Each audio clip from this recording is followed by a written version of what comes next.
Samantala, minomonitor ng Pag-asa ang kumpol ng kaulapan sa Southern Mindanao na dulot ng umiiral na Intertropical Convergence Zone.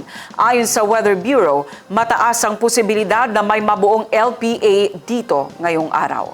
Habang tuloy ang pag-apekto sa bahagi ng Luzon, ang Northeast Monsoon at Shear Line. Ang ulat panahon mula kay Jen Garcia. Sa weather bulletin mula sa Pag-asa, makikita sa ating iWeather Center ang kumpol na kaulapan sa bahagi ng Southern Luzon na dala ng umiiral na Intertropical Convergence Zone at nagdudulot ng pag-ulan partikular sa bahagi ng Davao Region ngayong araw.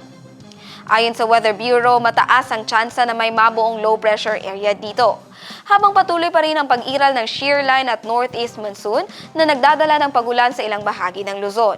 At para naman sa magiging lagay ng ating panahon bukas, sa Cotabato City maglalaro ang agwat ng temperatura sa 23 to 31 degrees Celsius at nasa 30% ang chance of rain. Sa Maguindanao, papalo ang agwat ng temperatura sa 21 to 30 degrees Celsius at nasa 60% ang chance ng pag-ulan. Sa Cotabato Province, maglalaro sa 21 to 29 degrees Celsius ang agwat ng temperatura at 90% ang chance ng ulan. 23 to 31 degrees Celsius naman na magiging agwat ng temperatura sa Davao City bukas at 60% ang chance of rain.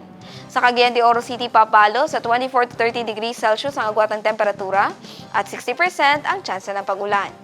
24 to 30 degrees Celsius ang inaasahang magiging agwat ng temperatura sa Zamboanga City bukas at 90% ang chance ng ulan. Ang Lanao del Norte ay papalo bukas sa 23 to 31 degrees Celsius ang agwat ng temperatura at nasa 60% ang chance ng pag-ulan. Habang sa Lanao del Sur naman ay makakaranas ng 22 to 28 degrees Celsius ang agwat ng temperatura at nasa 70% ang chance of rain.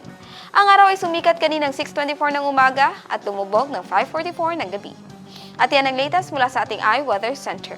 Jen Garcia, iMinds, Philippines.